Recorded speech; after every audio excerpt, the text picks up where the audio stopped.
ভালো আছো তো সবাই? আমার নতুন একটা ভিডিও দেখার জন্য তোমাদের সবাইকে অনেক অনেক ধন্যবাদ।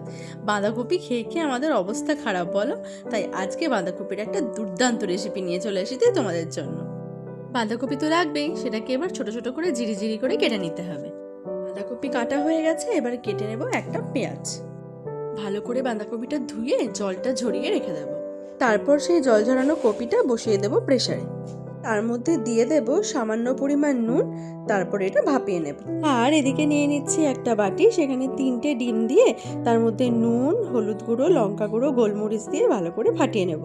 এরপরে এর মধ্যে ওই ভাপিয়ে রাখা যে বাঁধাকপিটা, সেটা জল ঝরিয়ে এর মধ্যে দিয়ে ভালো করে মিশিয়ে নিতে হবে।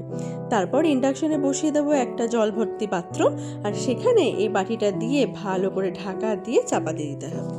অন্যদিকে একটা কড়াই বসিয়ে তাতে সর্ষের তেল দিয়ে তেজপাতা আর শুকনো লঙ্কা ফোড়ন দিয়ে দেব।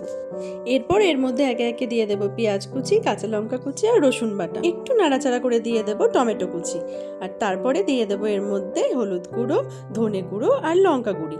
একটু জল দিয়ে কষিয়ে দিয়ে দেব আদা বাটা আর জিরে বাটা।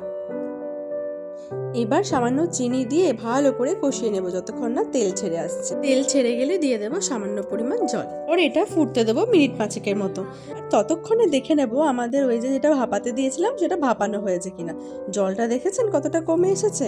এবার ঢাকনাটা খুলে নিয়ে একটা ছুরির সাহায্যে দেখে নেব ভালো করে স্টিম হয়ে গেছে কিনা। একটুও ছুরিতে লাগছে না, মানে এটা কিন্তু সুন্দর সেদ্ধ হয়ে গেছে।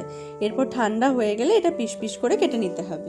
আর আবারও কড়াইয়ে দেবো সর্ষের তেল, আর ওই যে বাঁধাকপির ভাপাটা চৌকো চৌকো করে কেটে রেখেছি সেটা ভালো করে লাল লাল করে ভেজে নিতে হবে। দুপিট উল্টে পাল্টে ভেজে নিয়ে একটা পাত্রে তুলে রেখে ওই তেলের মধ্যে একটু তেল দিয়ে দেবো গোটা গরম মশলা।